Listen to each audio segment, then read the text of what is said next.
आप और हम अभी भी भगवान के मुख में ही हैं। ये पूरी धरती, पूरी पृथ्वी किसके मुख में है? भगवान के। हम सब ईश्वर के अंदर हैं और हमारे अंदर भी ईश्वर है। यही तो भगवान है, इसलिए उन्हें भगवान कहा गया है। मैया ने सब भुला दिया, जब जो देखी मुंह पे सब भूल गई। परीक्षित जी ने कहा सुखदेव जी से, गुरुदेव ये बताओ, मैया ओ मेरी माँ, बैठ जाओ मेरी माँ। ऐसा है कि एक दिन क्या हुआ कि परीक्षित जी ने सुखदेव जी से कहा कि गुरुदेव ये बताइए कि ये मैया यशोदा ने कौन सा पुण्य किया? तो माँ यशोदा के पूर्व जन्म की कथा सुनाई कि माँ यशोदा पिछले जन्म में धरा नाम की स्त्री थी, संतों की सेवा की, इसलिए भगवान पुत्र के रूप में मिले। मैया यशोदा को पुत्र के रूप में भगवान मिले कि नहीं? यशोदा के पुत्र कौन है? जगत के पालनहार। जगत के पालनहार की क्या बन गई मैया? माँ। क्यों मिला सौभाग्य? क्योंकि मैया ने पिछले जन्म में संतों की खूब सेवा की, और सेवा करने से भगवान मिलते जरूर हैं। ये यशोदा को मिल गए, सिद्ध हो गया कि मिल गए। इन्होंने संतों की खूब सेवा की, इनका नाम धरा था, खूब सेवा की, भगवान मिल गए। अब ऐसे मिले कि एक दिन मैया दही मंथन कर रही थी। एकदा गृहदासीसु यशोदानंद गेहिनी कर्मांतर नियुक्तासु निर्ममंथ स्वयं दधी। एक दिन मैया दही मंथन कर रही हैं कि छोटे से कन्हैया आए और मैया का पल्लू पकड़ लिया। माँ दूध पीना है। मैया बोली कि लाला दूध ना पी, तेरे लिए ताजा ताजा मक्खन निकाल रही हूँ, मक्खन खाना। कन्हैया बोले मक्खन नहीं खाऊंगा, दूध पीना है, दूध पिला। मैया ने टाल मटोल किया कि नहीं, तेरा मक्खन ताजा तेरे लिए निकाल रही हूं, मैं दही मथ रही हूं, मक्खन निकलने वाला है और तू थोड़ा मान जा। नहीं नहीं नहीं, भगवान ने मथानी पकड़ ली। छोटे से हाथों से मथानी जब पकड़ी और मैया यदि चला देती मथानी तो हाथ मरुड़ जाता। तो मैया ने मथानी रोकी, कन्हैया को गोद में लिया, गालों का चुम्बन किया, बड़ा प्यार किया और अपना स्तन, जैसे माँ बच्चे को दूध पिलाती है, कन्हैया को भी माँ यशोदा दूध पिलाने लग गई। यहां तक तो सब ठीक था, तभी चूल्हे पर दूध पक रहा था। मैया क्या करती? 100 गैया का दूध निकालती। कितनी गैया का? 100 गैया का दूध निकाल के 50 गैया को पिला देती।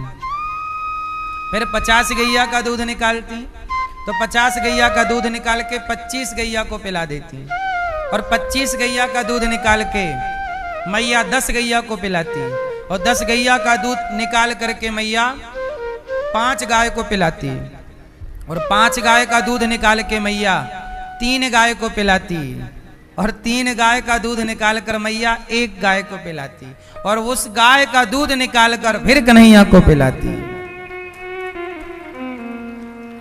ऐसा प्रेम मैया का कन्हैया से था कि मेरा कन्हैया दूध पिए तो मजेदार। और आप लोग कैसी माँ हो, बाजार का दूध लाला के बच्चे को पिलाती हो। अपने बच्चों से आप लोग प्यार करती नहीं हो ठीक से। आप लोग अपने बच्चों से प्यार करती तो घर में एक गैया जरूर रखती, बाजार पर निर्भर न रहती। आजकल आपको पनीर चाहिए तो बाजार, दूध चाहिए तो बाजार, छाछ चाहिए तो बाजार, घी चाहिए तो बाजार। बोलो हाँ। घर पे क्या है? घर पे कुत्ता है। घर पे कुत्ता है, कुत्ते से मुंह चटवाएंगे।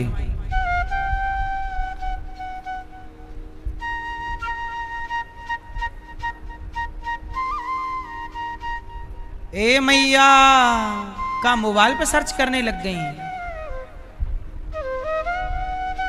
पीली मैया बैठ जाओ वहीं पे जहां खड़ी हो। नहीं बैठोगी? मैया बैठो मेरी माँ। घर पे क्या रखने के फायदे ज्यादा हैं, कुत्ता के गैया? क्या लोग कुत्ता रख रहे हैं? अक्कल नहीं है क्यों? गाय रखते तो दूध मिलता, कुत्ता रखे हैं क्या मिल रहा है? हैं?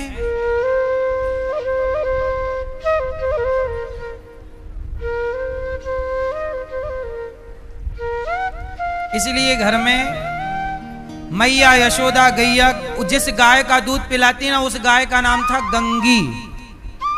किस गाय का दूध पिलाती मैया? जिस गाय का दूध श्री कृष्ण को पिलाती उस गाय का नाम था।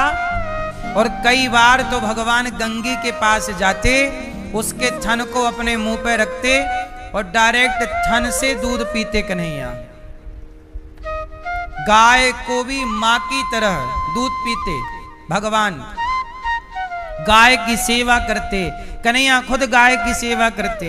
गाय के पास जाते तो गैया भी मौका ना गवाती, गैया भी पांव चाटती प्रभु का।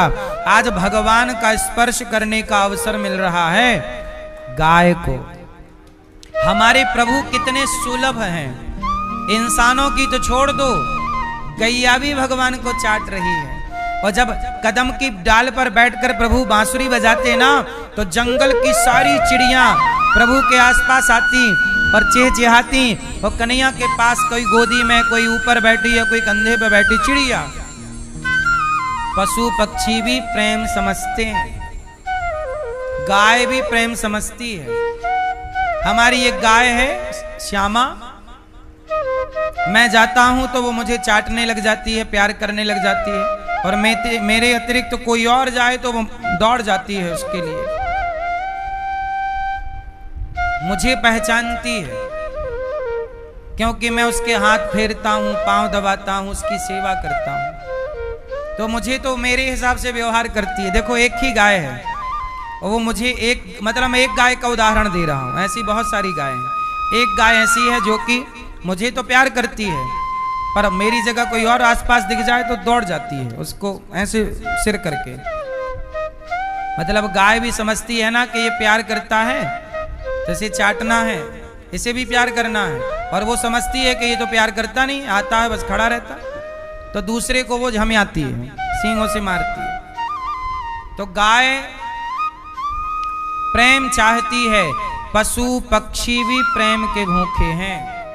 बस आपको प्रेम करना आना चाहिए। प्रत्येक जीव प्रेम समझता है, चिड़िया भी प्रेम समझती है, पता है आपको। लेकिन आजकल आपका प्रेम, आप अपनी मां से प्रेम कर नहीं पाते, बाप से प्रेम कर नहीं पाते, तो फिर पशु पक्षी से क्या प्रेम करोगे। भगवान प्रेम के सागर हैं, प्रेम के। तो जब भगवान बांसुरी बजाए तो सब पशु पक्षी आए और सब चहक रहे। आज गंगी का दूध पी करके प्रभु, मैया बोली कि आज तू मक्खन खा, नहीं दूध। अब मैया बैठ गई, अपना दूध पिलाने लगी कि चूल्हे पे दूध पक रहा था, मैया ने चढ़ा रखा था कि पक जाएगा। फिर वही गंगी का दूध कन्हैया को, कि दूध चढ़ा था पकने, कि जब दूध ने सोचा कि मैया ने अपना दूध पिला दिया तो मैं दूध किस काम का, तो बेचारा वो दूध उफनने लगा और सोचा जी कर क्या फायदा, तो आग में कूदने लग गया। उफन के कहां गिरे, चूल्हे की आग में। तो आग में गिर के मानो वो कह रहा है कि जब मैं कृष्ण के काम आया ही नहीं तो अब जी करके करूंगा क्या। इसलिए वो दूध भी आत्महत्या करना चाहता है कि कृष्ण के बिना हम क्या करेंगे। और उसने जब आग में कूदना स्टार्ट कर दिया तब मैया यशोदा दौड़ी कि दूध उतार दूं चूल्हे का। और कृष्ण को छोड़कर जब मैया दौड़ी तो कन्हैया बोले वाह। अब जरा यहां एक बात समझने की है, मैया किसे छोड़कर दौड़ी? भगवान गोद में थे और चूल्हे पे दूध उफन रहा था।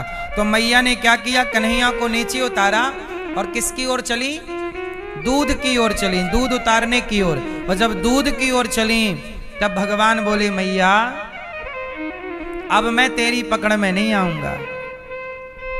देखो, जब व्यक्ति भगवान से ऊपर किसी को मान लेता है तब भगवान बोलते हैं कि अब उसी को पकड़, मैं पकड़ में नहीं आऊंगा। और मैया जब चूल्हे का दूध उतार कर लौटी तब तक सारी मटकियां भगवान तोड़ चुके थे और डंडा लेके प्रभु की ओर दौड़ी तो आगे आगे कृष्ण। मैया का जोर लग गया, पकड़ नहीं आए। समझ रहे हो आप क्या? ये समझना है कि भगवान से ऊपर जब हम वस्तुओं को रखने लग जाते हैं। अच्छा बताओ,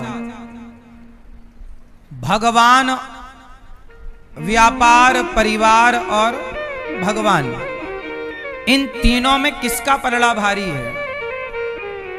किसका? किसका? ससुराल का? किसका पलड़ा भारी है? ऐसा है, काम जरूरी है पर भगवान से जरूरी नहीं। परिवार जरूरी है पर भगवान से जरूरी नहीं। सब जरूरी है पर सबसे अधिक जरूरी, हाँ, राधा रानी से मिलना बड़ा जरूरी, श्यामा प्यारी से मिलना बड़ा जरूरी।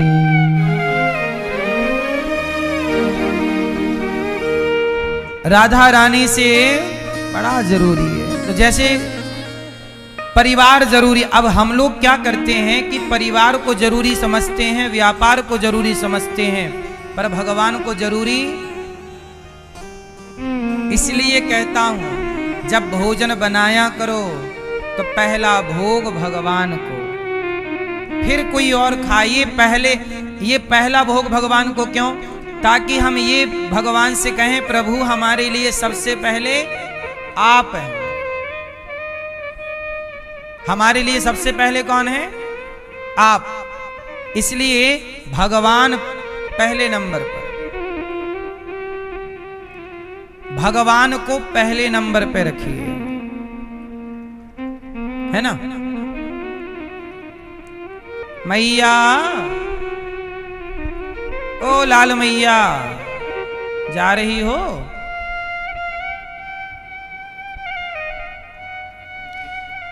ए भैया, आपके जरा तीन, जिनसे आप बहुत प्रेम करते हैं, बहुत चाहते हैं, जरा तीन लोगों का नाम लो। ए छोरा, मेरी तरफ देखो, जिनको आप बहुत चाहते, प्रेम करते हैं, तीन लोगों का नाम लो, फास्ट। मम्मी, लड़का, बेटा, वाइफ, पत्नी। आप तीन लोगों का नाम बताइए जिनसे बहुत प्रेम है आपको, फास्ट। बेटा, मां, पत्नी। इन तीनों में कहीं भी भगवान का नाम नहीं है।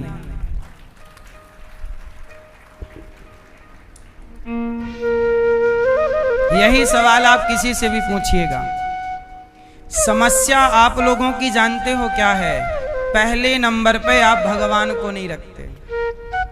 हमने क्या सवाल किया कि जिनसे आप प्रेम करते हैं, जिनकी आपको जरूरत है,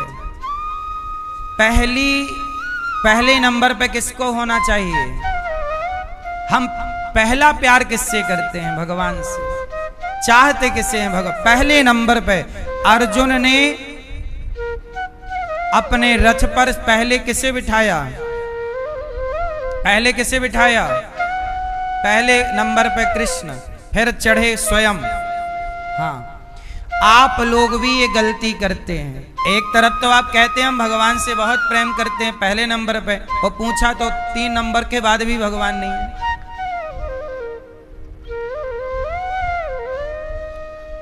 पहले नंबर पे किसे रखो?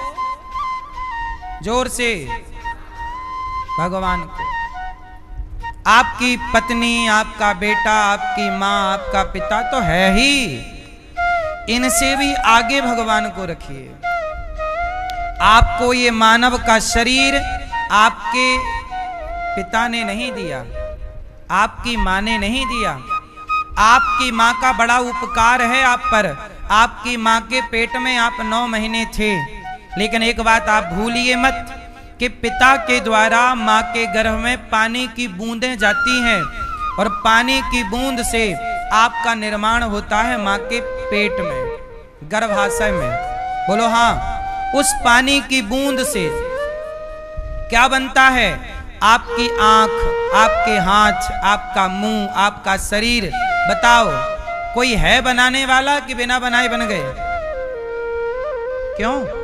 मां के पेट में कोई है बिना बनाए कि ऐसे ही? बोलो। अब जरा एक बात बताइए, मां के पेट में मलमूत्र भी होता है, लेकिन मां के पेट के मलमूत्र से आपके लिए एक अलग जगह ईश्वर ने बनाई है, जिसे गर्भ कहते हैं।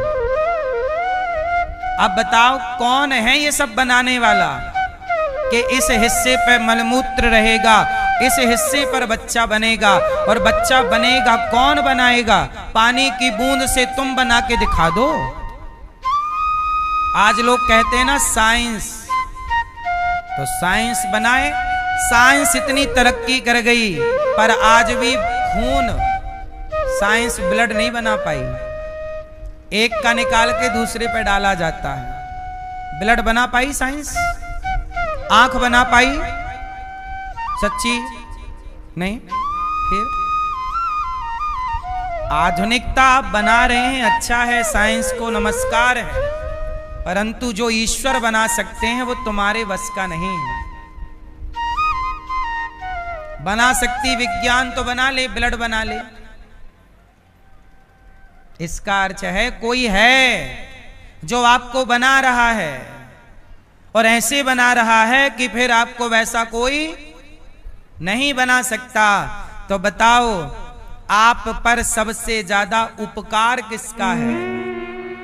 मां का भी उपकार है कि मां ने जगह दी पेट में, पर मां भी क्या करती, उसे जगह देनी ही पड़ेगी। मां खुद चाहती है कि बच्चा हो, लेकिन हर मां चाहती है कि बच्चा हो, पर बहुत सारी स्त्रियों को नहीं होता। यदि तुम्हारे ही वश में है तो कर लो। फिर सबको होना चाहिए बच्चा। फिर कई बार डॉक्टर क्यों मना कर देता है इसको? कई बार डॉक्टर बोलता है सब नॉर्मल है, स्त्री का भी सब नॉर्मल है और पुरुष का भी सब नॉर्मल है, फिर भी बच्चा नहीं होता। ये बात सही है कि गलत है? इसका मतलब कोई है जो ये निर्णय करता है कि किसे क्या देना है और किसे क्या नहीं देना है। पानी की वही बूंद है, पर उसी बूंद से लड़का होगा कि लड़की होगी ये भगवान डिसाइड करते हैं। ऐसा नहीं है कि लड़के के लिए अलग है, लड़की के लिए अलग, वही है। बोलो हाँ।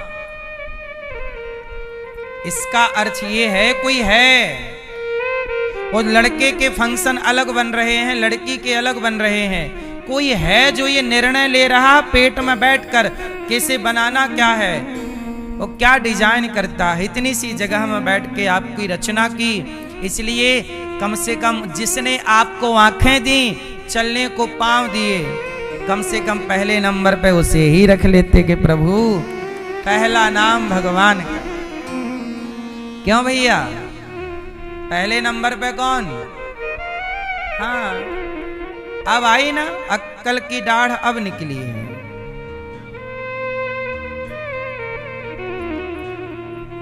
कथा सुनते रहेंगे कि तो अक्कल की दाढ़ें खूब निकल आएंगे। अक्कल की दाढ़ समझते हो? बहुत टाइम बाद अक्कल की दाढ़ निकलती। आपकी निकल आई अक्कल की दाढ़? नहीं निकली। कई बार स्त्रियों के 2 बच्चे होने के बाद भी निकलती रहती है दाढ़, तो अक्कल की दाढ़ है वो।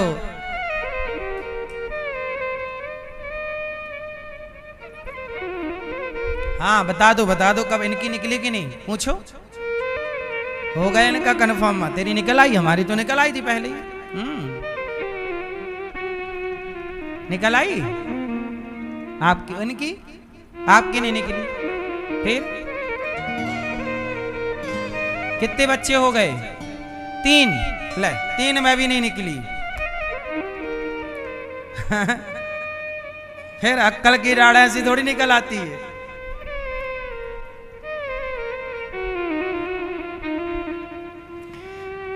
तो पहले अर्जुन ने श्री कृष्ण को रखा, फिर अपने को। ऐसे ही आप भी अपने जीवन में सर्वोपरि हे प्रभु आप हैं पहले स्थान पर। परिवार से बहुत प्यार करिए, व्यापार से बहुत प्यार करिए, पर परिवार व्यापार से जितना प्यार करते हैं उससे अधिक प्रेम भगवान से करिए, क्योंकि आप के पास प्रेम करने की वजह है ना? क्या वजह है? आप प्रभु से प्यार करते हैं, क्या वजह है आपके पास प्रेम करने की?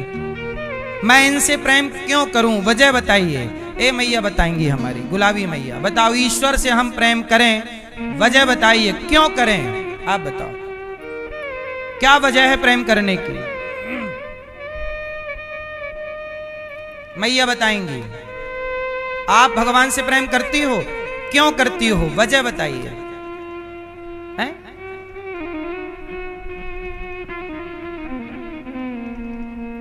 आप बताओ। आप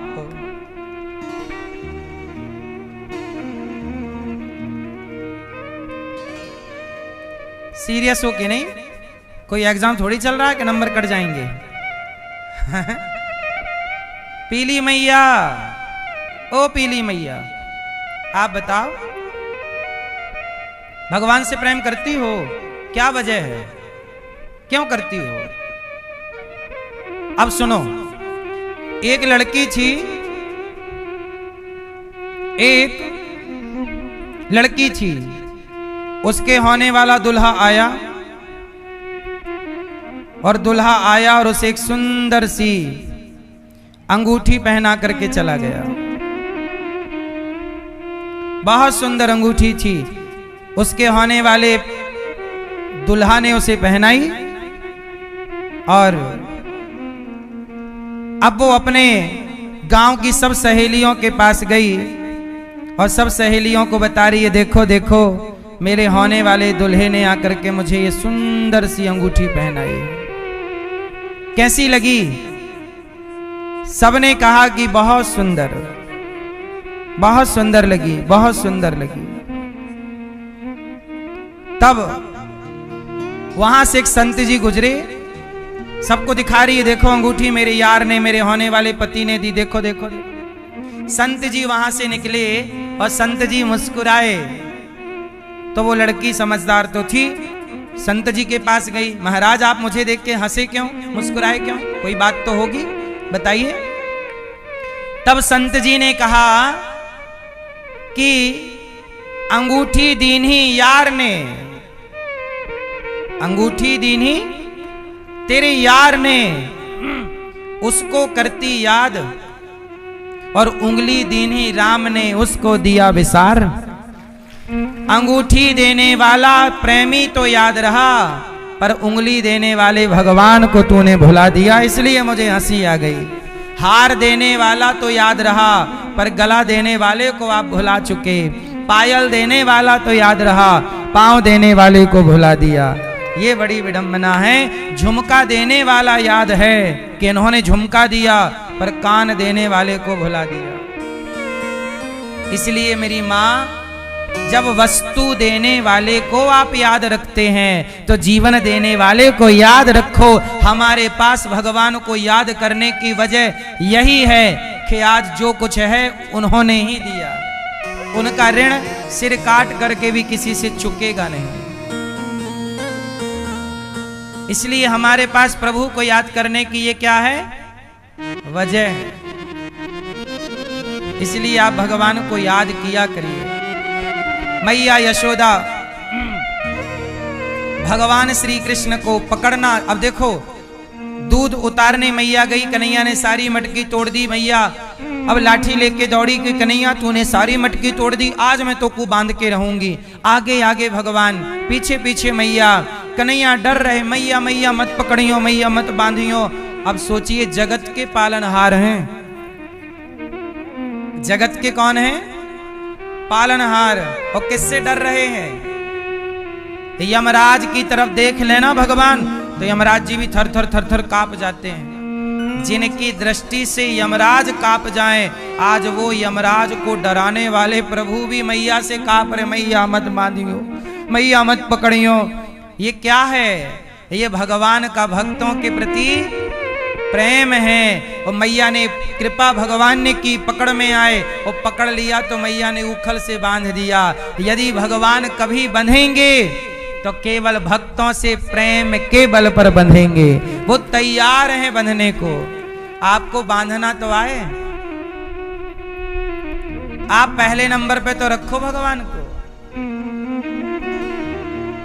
वैसे आप लोगों ने पत्नी का इसलिए नाम लिया, नहीं लेते तो फिर वो घर में मारती का है। हमारा नाम तो लिए नहीं थे आप, प्यार नहीं करते हमसे। दादाजी आपकी पत्नी कहाँ है, आपकी पत्नी कहाँ, बगल में बैठी तो नाम कैसे ना लेते। मैयाओं का भी खौफ कम थोड़ी है, पत्नियों का भी खौफ कम नहीं रहता। सही है, लेना भी चाहिए। पर आइंदा सबसे पहला नाम किसका, हे प्रभु हम आपसे प्रेम करते हैं, सच्चा प्रेम भगवान से करो। संसार का प्रेम, संसार के लोग ना सच्चा और झूठा प्रेम नहीं समझते। संसार के लोगों को प्रेम नहीं, व्यवहार चाहिए।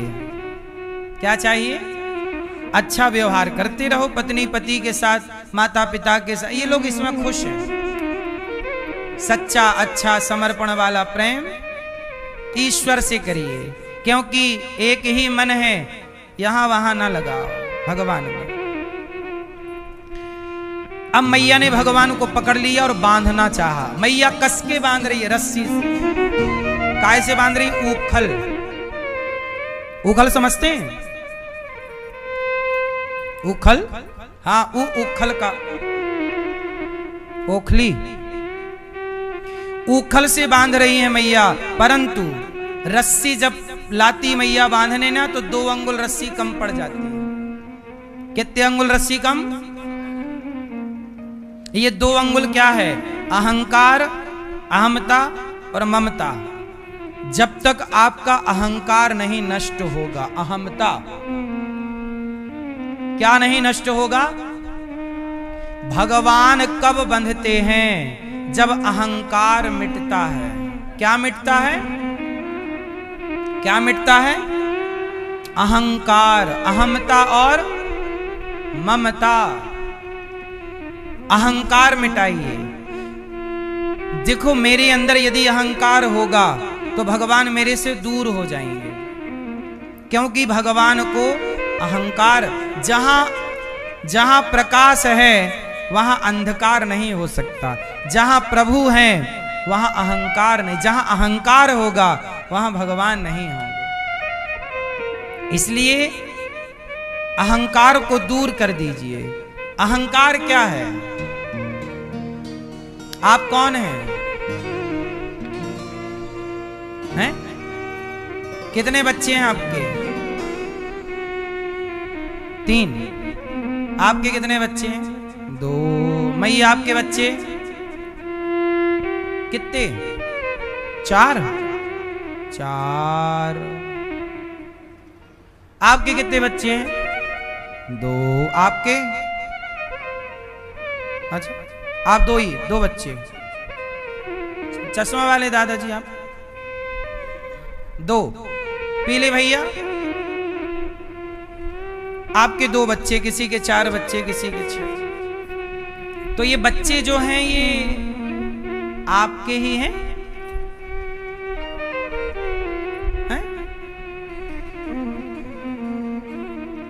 आप लोग कह रहे हैं हमारे 2 बच्चे, हमारे 4 बच्चे हैं। देखो, यह भी एक अहंकार है। क्या? जब मैं ये मान लूं कि ये बेटा मेरा है, ये बेटी मैं इसका बाप हूं, मैं इसकी मां हूं, ये मानना भी अहंकार है। मैं इसका पिता हूं, ये क्या है? अहंकार। मैं ये हूं, मैं वो हूं, मुझे नहीं जानते, मैं इसका बाप हूं, ये भी अहंकार। अहंकार को मिटाना है, और अहंकार मिटाने का एक सिंपल तरीका है। कहो तो मैं बताऊं। किस किस को बताऊं? अहंकार मिटाने का सिंपल सा फॉर्मूला है। आपको बताऊं कि नहीं? तो हाथ काहे नहीं उठा रही हो मेरी मां? अहंकार, जब आप ये मान लेते हैं कि ये बेटा मेरा है, तो फिर अहंकार आ गया कि आपको मां होने का, कि मैं मां हूं, मैं बाप हूं। ये भी तो एक एटीट्यूड है कि मैं इस बच्चे की मां, मैं इस बच्चे का पिता। ये भी एक अहंकार है। अब अहंकार ना आए इसके लिए क्या करें? एक सिंपल सा फंडा अपनाइए। मैं की जगह ईश्वर को रख दीजिए। मैं की जगह क्या? भगवान। मैं पिता नहीं, ये बच्चे किसके हैं? भगवान के बच्चे हैं। 2 भगवान के दिए 2 बच्चे हैं, प्रभु के दिए 4 बच्चे हैं, भगवान के दिए 3 बच्चे हैं। ये मैं नहीं कहता कि मैं बाप हूं, ये प्रभु इनके पिता।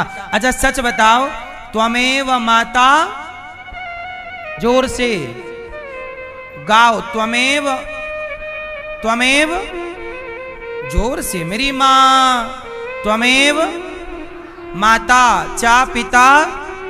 इसका अर्थ ये हुआ कि प्रभु आप ही माता हैं और आप ही।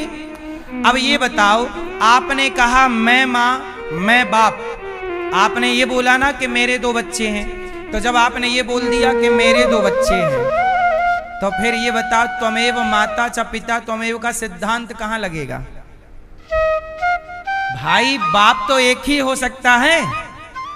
या तो आप बन के बैठ जाओ बाप के मैं बाप, या फिर बच्चों को ये बचपन से सिखाओ कि बेटा तेरा असली पिता मैं नहीं हूं, मैं तो निमित्त हूं। इस संसार में आने की एक व्यवस्था ईश्वर ने बनाई है, वो मैं एक छोटा निमित्त हूं, तेरे असली पिता भगवान हैं। ये बच्चे को कभी सिखाया आपने? आप लोग क्या कहते हैं? त्वमेव माता च पिता, और खुद बाप बने बैठे हो।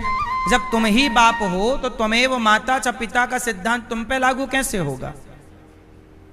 एक ही ना बाप होगा, या तो आप बन जाओ या तो भगवान को बना दो। तो क्या सही है? खुद बन जाएं, ये सही है? ईश्वर को बना दें? तो क्या करना है? स्वयं को कर दो शून्य, 0, सरेंडर। क्या कर दो? अपने को ईश्वर के चरणों में सरेंडर। प्रभु मैं आपका हूं और ये जो कुछ है आपका है, बाप मैं नहीं हूं। अच्छा सच्ची बताओ, बिल्कुल दिल में हाथ रख के सच बताओ, तुम सच्चे पिता हो तुम्हारे बच्चे के, कि भगवान सच्चे पिता हैं? आप पिता हो तो काहे कह रहे थे कि मैं बाप हूं? मेरे 3 बच्चे 2 बच्चे।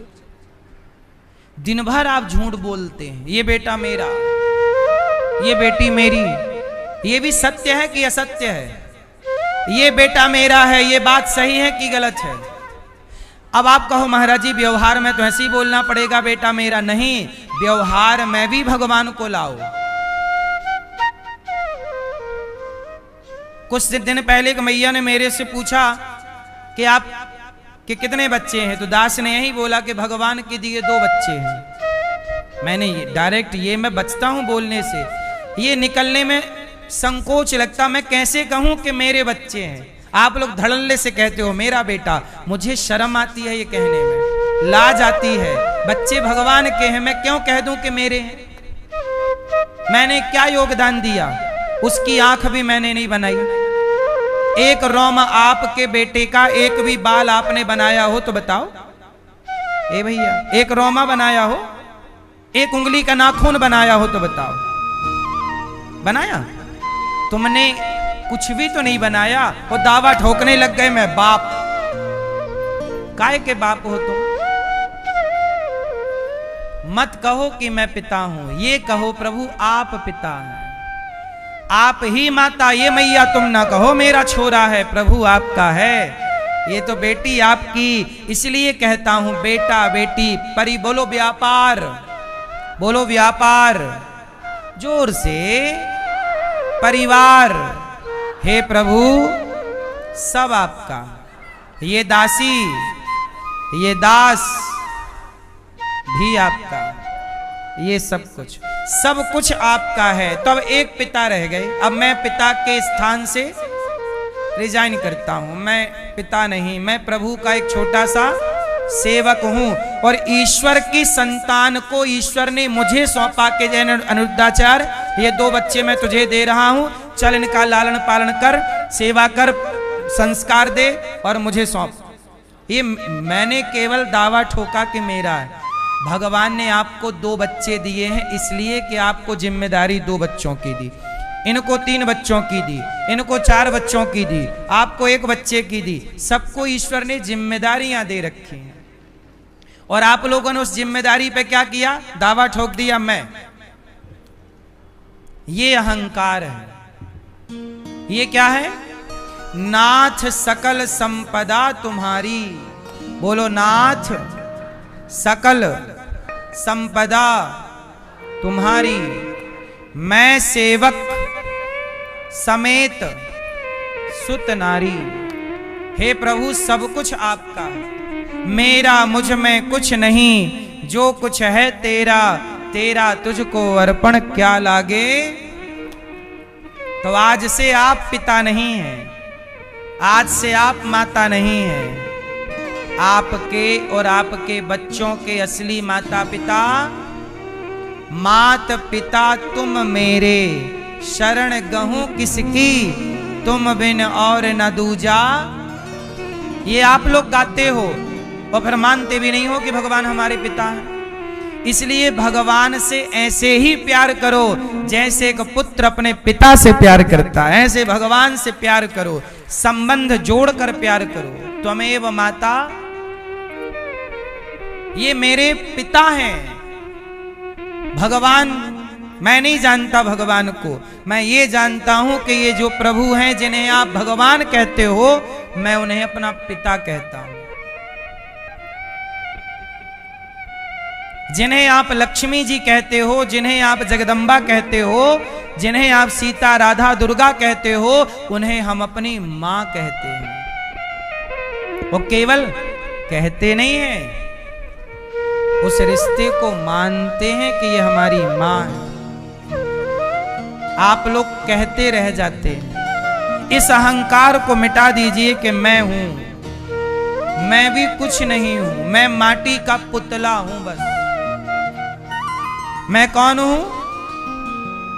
मैं पिता नहीं, मैं मां नहीं, मैं माटी का, मैं ईश्वर की अमानत हूं, मैं ईश्वर की संपत्ति हूं। इस शरीर से, अच्छा रोबोट देखा है? रोबोट पिक्चर है, एक मूवी, नहीं देखी तो आप ये समझो कि आजकल ना वैज्ञानिक लोग रोबोट बनाते हैं। रोबोट समझते हैं एक मशीन होती है इंसानों जैसी, काम पूरा कर देते हैं, रोबोट होता है। मैया सही बताएं, आप और हम भी तो ईश्वर के रोबोट ही हैं। आप रोबोट खरीदोगे या रोबोट बनाओगे तो आप अपने रोबोट से अपने हिसाब से काम कराओगे कि नहीं? यहाँ आ जाएगा, ये ला ले आएगा, यहाँ बैठ जा बैठ जाएगा। आपकी जो बात माने वही ना रोबोट है, आपके इशारों से चले वही ना रोबोट है। तो सच बताएं, आप भी ईश्वर के रोबोट ही हैं। हम और आप ईश्वर के क्या हैं? रोबोट हैं। वो जैसे चला रहे हैं। अब आप लोग क्या कर रहे हैं कि मालिक के हिसाब से नहीं चलते। वो रोबोट पिक्चर में क्या, जिसने रोबोट बनाया वो रोबोट क्या है, उसी को धोखा दे दिया जिसने बनाया। यही है कि जिस परमात्मा ने आपको बनाया, आप उसी भगवान पे उंगली खड़ी कर देते हैं। वो आप भी पूरा रोबोट है। आखिरी में क्या हुआ? वो रोबोट को नष्ट करना पड़ा। ऐसे ही जब आप ईश्वर के हो और ईश्वर के होकर भी जब उन पर ही उंगलियां उठाओगे, भगवान कहेंगे ये रोबोट फ्लॉप है, चलो हटा दिया। इसलिए विभीषण को रख लिया, रावण को हटा दिया।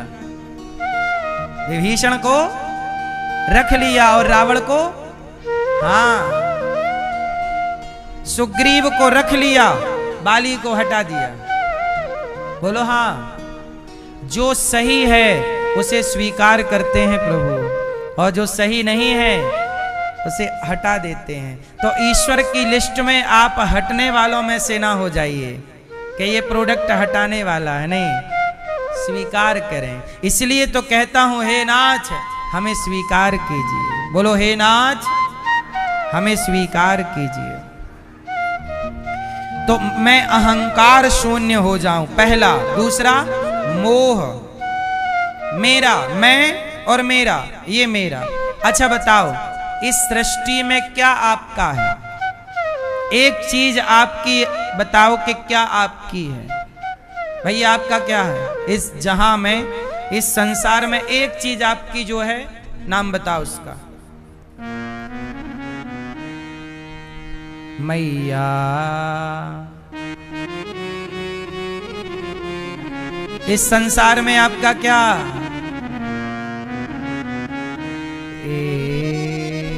मेरी मां। कोई आपका नहीं, कुछ भी मेरा। इस संसार में क्या मेरा? अरे भाई, जिस उंगली से आप अंगूठा उंगली पकड़ के सिग्नेचर करते हो ना, इसी हाथ से ना सिग्नेचर करते हो या अंगूठा लगाते हो कागजों में, जिन हाथों से तुमने सिग्नेचर किया ना, वो हाथ भी तुम्हारे चिता पे जल जाने। वो हाथ भी तुम्हारा नहीं है जिन हाथों से सिग्नेचर किया, और आप कहते हो कि ये सिग्नेचर मेरा है, ये मेरा है। सिग्नेचर जहां तुम्हारा है तुम उस पे दावा करते हो मेरा है। सच्चाई तो ये है कि जिन हाथों से सिग्नेचर किया वो हाथ भी तेरे भाग्य का नहीं है, वो भी जल जाएगा। तेरा कुछ भी तो नहीं है। पर सारी जिंदगी आप अज्ञानवश क्या करते हो? मेरा है, मेरा है, मेरा। मेरा मेरा करना गलत नहीं है, पर मेरा किसे कहना चाहिए? गोविंद मेरो है, गोपाल मेरो है, भगवान मेरे हैं, ऐसा कहो कि मेरा कौन? भगवान। लेकिन आप बस भगवान को मेरा ना कह के जगत पे डिंडोरा पीटते रहते हैं, मेरा मेरा मेरा। झूठई मेरा, झूठई। तेरा है तो ले जाना। आपके दादा परदादा सब तो चले गए, क्या लेकर चले गए? क्या ले गए? भैया आपके दादाजी हैं, ले गए कुछ बांध कर? कुछ नहीं। ना तो दादा ले गए, ना पिता ले गए, ना तुम ले जाओगे। फिर भी लोग परेशान ना जाने किसके लिए। जिंदगी है बिंदास जी लो, बिना अहंकार के, बिना मोह के। ये कहो मेरे भगवान अच्छा है। देखो, परिवार चलाना गलत नहीं है, काम करना गलत नहीं है, वस्तु के प्रति अटैचमेंट हो जाना। एक ट्रेन में दो लोग यात्रा कर रहे थे, देखना दोनों में अंतर क्या है, इससे आपको समझ में आएगा, क्लियर होगा। एक ट्रेन थी, दो लोग यात्रा कर रहे थे। एक सेठ था और एक संत थे। संयोग देखना कि दोनों का रिजर्वेशन एक ही डिब्बे पर, एक ही सीट के अगल बगल सामने आमने की सीट थी ट्रेन में। सेठ जी ने संत जी को देखा और संत जी से कहा, संत जी जब आप तो संत हो तो आपको क्या जरूरत थी एसी के डिब्बे में बैठने की? आप तो संत हो और आपका सामान तो देखो इतना बड़ा बड़ा सूटकेस आपका, आप तो साधु हो, आपको सामान की क्या जरूरत? अरे आप अच्छे साधु नहीं हैं, ट्रेन में यात्रा कर रहे हैं, देखो फर्स्ट में यात्रा कर रहे हैं, और देखो आप इतना सामान लिए जा रहे हैं, पक्के साधु नहीं हैं आप। सेठ जी की बातें चलती रहीं। आप लोग भी कई बार संतों को देखकर ऐसी टिप्पणी करते रहते हैं। संत जी चुप रहे। सेठ जी बोलते रहे, पर कब तक बोलेगा?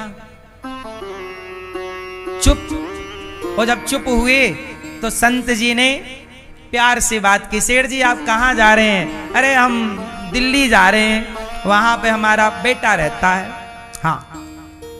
अब संत जी और सेठ जी ने थोड़ा सेठ जी से दोस्ती कर ली, दोस्ती हुई। अच्छा कोई बात नहीं, आपको शिकायत है, करते रहो शिकायत, पर अभी यात्रा में तो प्रेम से चलना है अपने को। आप हमारे सामने हैं, हम आपके सामने सीट पर हैं। हाँ, अब दोनों में थोड़ी क्या हो गई? दोस्ती। अब क्या हुआ कि सेठ जी ने, संत जी ने देखा कि आगे स्टेशन आया है बड़ा और वहां ट्रेन रुकी है। तो जब ट्रेन रुकी तो संत जी ने सेठ जी से कहा चलो पानी वानी पी के आते हैं, थोड़ा स्टेशन देखेंगे। अब सेठ जी चलो चलो चलो। अब सेठ जी चले और संत जी भी चले। अब दोनों चले, पानी वानी पिया और वहां एक चेयर पर बैठ गए। एक जगह थी बैठने की, तो संत जी बैठ गए और बगल में सेठ जी को बिठाया। और बैठे ही थे कि ट्रेन की सीटी बजी, ट्रेन चल पड़ी। और जैसे ही चली तो संत जी ने सेठ जी से कहा ट्रेन यहां बैठो। सेठ जी बोले चलो चलो, ट्रेन चल पड़ी। संत जी बोले ट्रेन तो जाती रहती है, यहां स्टेशन है, आएगी जाएगी, आप तो बैठो, यहां बैठो। सेठ जी बोले अपनी ट्रेन छूट गई। संत जी बोले ट्रेन अपनी कब से हो गई, यहां बैठो। सेठ जी बोले नहीं नहीं, अपन जिस ट्रेन में बैठे थे वो ट्रेन जा रही है। संत जी बोले कोई बात नहीं, जाने दो, आप तो यहां बैठो। सेठ जी भागे तो संत जी ने हाथ पकड़ लिया। अब सेठ जी को कस के पकड़ा और बैठाला कुर्सी पे। सेठ जी बोले आप पागल हो गए, बहुत सामान रखा है हमारा। संत जी बोले सामान तो हमारा भी रखा है, आपने कहा था ना बहुत सामान है, हमारा सामान रखा है, लेकिन हम तुम्हारी तरफ परेशान नहीं हो रहे, जाने दे रहे। जो जा रहा है, सामान हमारा भी है, सामान तुम्हारा भी है, तुम परेशान हो, हम परेशान नहीं हैं। संसार में रहो, परेशान होकर नहीं रहो। जो जा रहा है वो जाएगा। अब सेठ जी का हाथ नहीं छोड़ा। सेठ जी बोले बहुत सामान है, जाने दो। सेठ जी बोले जाने दो। संत जी बोले नहीं, तुमने कहा था ना कि असली साधु नहीं हो, सामान बहुत लेके चल रहे हो। भाई हम लोग सामान लेके चल रहे, पर उस सामान के प्रति हमारा कोई अटैचमेंट, वो एक व्यवस्था है कि संतों को भी तो काम करना है। संतों के भी आश्रमों में बच्चे पढ़ते हैं, गुरुकुलों में संत लोग भी गौ सेवा करते हैं, तो भाई उनका भी काम है, सामान है, पर वो उस वस्तु से अटैच नहीं है, जब चाहे तब छोड़ देते हैं। लेकिन आपने पकड़ा तो फिर कभी उसे छोड़ते नहीं। अब ट्रेन जा रही है, थोड़ा रफ्तार तेज हो गई। सेठ जी रोने लग गए, आप तो हमारा पूरा सामान चोरी करवा देंगे, हम तो बर्बाद हो गए। सेठ जी बोले, संत जी बोले वाह, ट्रेन क्या छूट गई, तुम बर्बाद हो गए, सामान तो हमारा भी जा रहा, पर हम तो नहीं कह रहे कि हम बर्बाद हो गए। देखो अब यहां दो व्यक्ति हैं। एक व्यक्ति वो है जो जाने से परेशान नहीं है, और एक व्यक्ति वो है जो जाने से। अच्छा ये बताओ, आप सबके घर में किसी ना किसी की मृत्यु तो हुई होगी। दादाजी गए होंगे, दादी जी गई होंगी, नाना गए होंगे, नानी जी गई होंगी। आपके घर परिवार में सबके घर में किसी ना किसी की मृत्यु हुई होगी। ये बताओ कि जब कोई आपके घर में गया, मृत्यु हुई, तो आप लोग परेशान थे कि नहीं? भाई संतों के यहां भी मृत्यु होती है। एक साधु मर जाता है, पर किसी के मृत्यु से संतों को पता है कि ये स्टेशन है।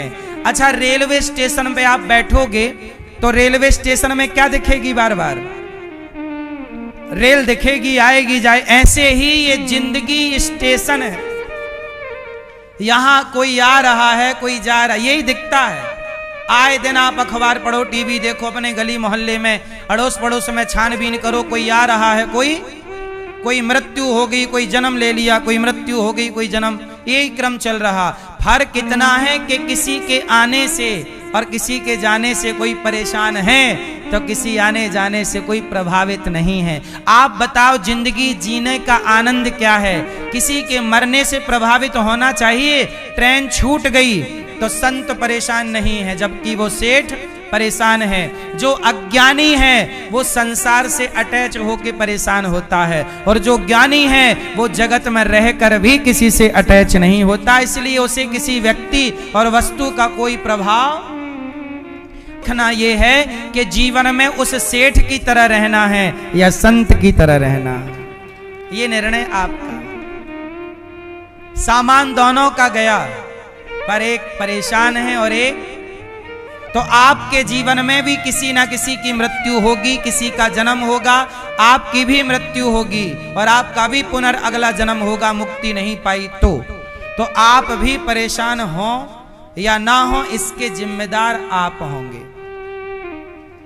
जगत से आप उलझ जाते हैं, मेरा मेरा, अब मेरा है तो जाएगा तो रोना पड़ेगा। इसलिए मत कहो कि कुछ भी मेरा है, नाथ सब आपका है, आपका है। जब चाहो आप हमें बुला लो, जिसकी मर्जी। देखो इस संसार में आप उतनी ही सांसें लेंगे जितनी ईश्वर ने निर्धारित की होंगी, और सांसें पूरी करके आप चले जाओगे तो फिर लोग रोते हैं। रोने से क्या होगा? सांसें आ जाएंगी, जिंदा हो जाएगा, क्यों रोना?